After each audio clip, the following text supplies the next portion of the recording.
Keith is in Oakland, wants to join in the conversation. What's up, Keith, do you like Al Horford on a 2-year, $14 million deal? And do you have any tips for Shasky to help his bad back right now? Al Horford. Yeah, I can always replace Shasky whenever he wanted to take off. Oh. I didn't say that. I said, can you help his bad back? Hey, tag me out. I'm ready to go home. No, but the Al Horford, I don't agree with that Al Horford because he ain't going to play too many games. All he here is to teach our rookies, and I'd rather keep Porzingis. I know you don't like Porzingis, but I do. No, I like Porzingis. Do me a favor. Turn down whatever radio you have in the background so that we don't get the feedback when you're talking. Oh, that's why I'm looking at y'all. Yeah, it's all good. Thank you. Shasky's looks a little miniature. It's okay. Yeah, he do. He looks short. Well, I'm already short, so now I look shorter. But I feel like we need to get younger. Yep. And Porzingis will help us because we need some bigs. I don't know what they're going to do with Quentin Post. Al Horford going to play 20 games maybe. Like we need to we need to get younger though. I'm with you. I think that's the sentiment a lot of Warriors fans are feeling this morning. And thanks for the call, Keith. In regards to this signing of Al Horford, it's like, man, like I get it from if he stays healthy, if he can stay healthy, but he can't. This guy's 40 years old. He's shown you he can't play in back-to-backs anymore. How many years now in a row has he not even played back-to-backs? What's a healthy season? No. What does a healthy season at this age even look like? Well, let's go to his Boston years, right? Where he was relatively healthy there. Yeah, but he was younger. I know he was, but this is still 4 years ago when he was 36 or whatever, all right?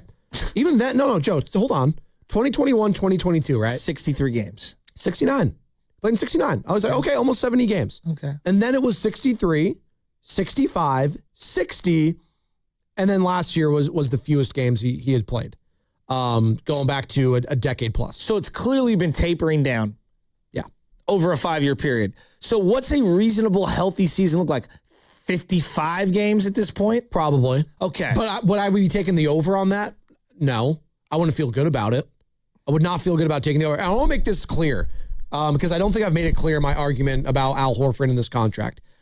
I am not in love with this deal. Okay. I want to make it clear. I don't think this is a great move for the team if you are trying to get younger and trying to go in more of a youth movement. How you would sell this if you are Steve Kerr and Mike Dunleavy, I think is about leadership, mentorship. This is a guy that could help mold Yaxel Lendeborg, your next potential, not face of the franchise, but future piece that you want here a decade plus.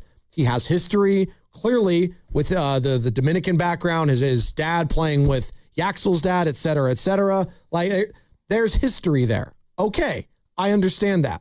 But at the price point you had, I'm not so sure I would have done that for 2 years. 1 year, okay, that makes sense, right? If you're just stuck with the player option, I think most of us would be like, okay, that's fine. I can tuck myself into a player option. You know what? Maybe a team at the deadline, a contender, could use an Al Horford, and you could trade him for like a second-round pick or something. Like, I don't know. Like, you're not trading this contract. No one's picking up this at the deadline for another year of Al Horford at $7 million or whatever it is, right? So, and it's 2 years, $14 million guaranteed. I don't know what if it's just 2 or 1 7-year, 1 7-year, or however it's, constructed. But I don't love the deal. I just want to make that known. I understand the deal from the Warriors' perspective if they feel like this guy is going to help mold Yaxel.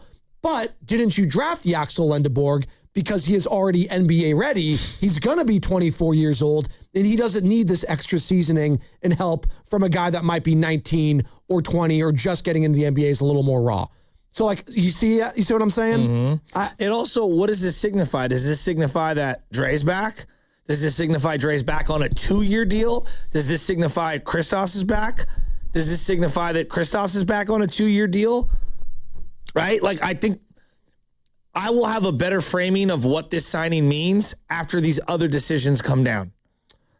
This was Monty Poole a couple weeks ago on Al Horford's potential return and what it could possibly mean for the Golden State Warriors.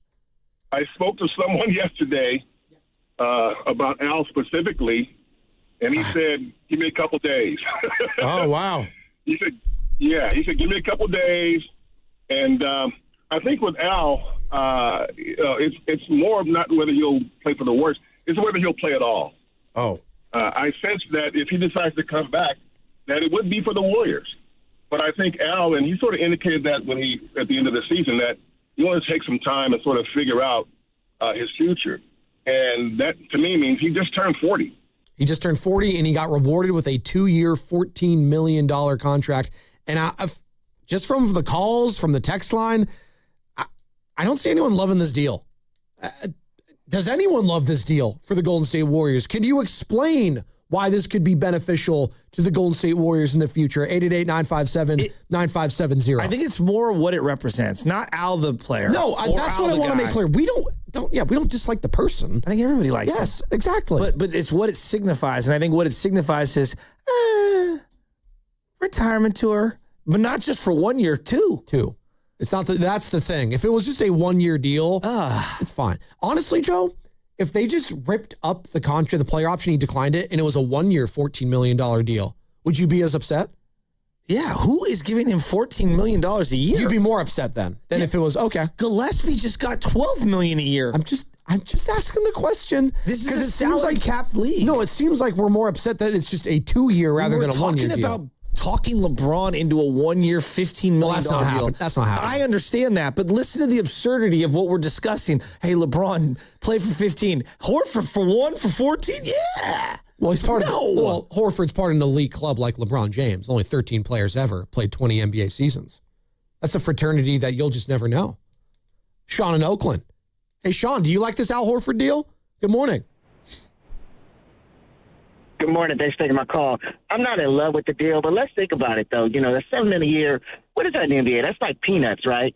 So what else are they going to give us $7 million a year? No. Let I'll let you finish. It's not peanuts. It's not peanuts on a team that is up against the apron. It's not peanuts when if you bring back Draymond on his $28 million deal and he opts in and you sign Porzingis, you lose the mid-level. We have to acknowledge that.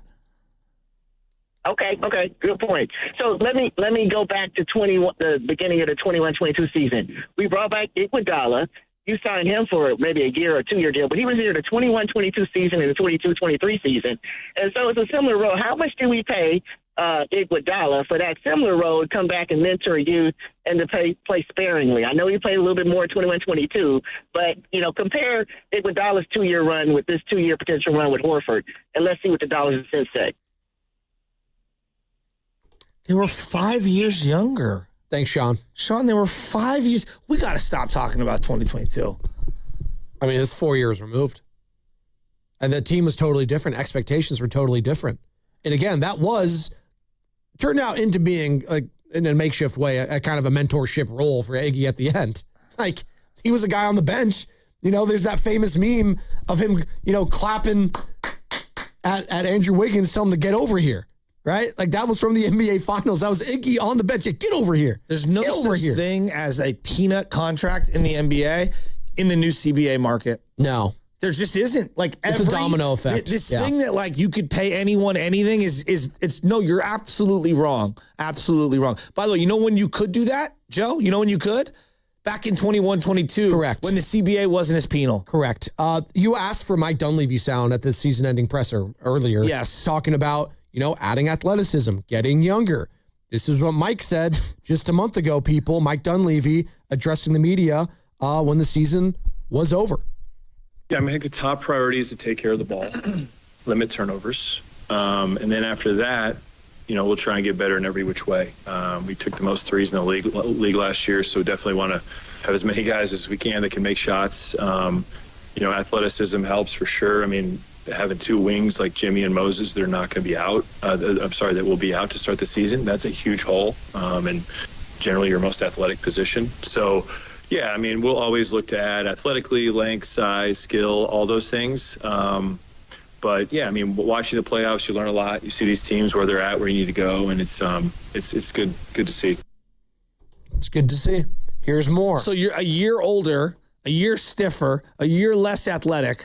Keep going. But a year more experienced. Well, That's how you sell it.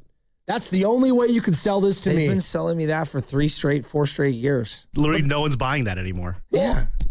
If they do re-sign, like if that's the next domino is that they re-sign Kristaps Porzingis and you're going into next season with the 2 guys in the league at that position, at the center role, that cannot stay healthy, it's like, you're not telling me you're serious about winning. You're just not. You know, Well, they've already said they're not serious about winning, I guess. No, that's what I'm getting at, Sam. So, like, I'm not going to be I offended. guess what Steve Kerr's saying, But it's not about winning. It's like, are you serious about getting younger? That's the thing. Are you serious about getting younger? That's why I don't want Kristaps back if this is the move. Like, then why? Like, well, Kristaps would have made more sense on a 2-year deal at his age, even though he's got much higher injury risk than Horford. And he's not taking he's a 2 year. 10 years younger. Oh, yeah, and he's not taking a 2-year, $14 million deal. No, he's not doing that. He's 10 years younger. And now a 2-year, like $35 million deal. Kristaps maybe is again, that Clipper first half, he was amazing. Yes. No, that's the thing. He was amazing. Again, Joe, what did I say yesterday? We've forgotten it. What do I say about Kristaps? I like the idea of him more than the actual player because he does when he's healthy. Yeah. But he's not healthy. No, I mean, he literally got hurt backpedaling. Same with Al. He got hurt backpedaling. Conceptually, Al Horford makes sense. Yeah. He doesn't play. That's the problem. That's why we're all cynical about this team going forward. And with Yaxel Lendeborg, I have no issues with Yaxel on this team and getting minutes because I just know the entire team is going to be hurt halfway through the year. And Yaxel's going to be the one few guys that's healthy and he's going to play because of it. Pods, Yaxel, Guy Santos, pencil them in 30 plus minutes every single night. I have a feeling.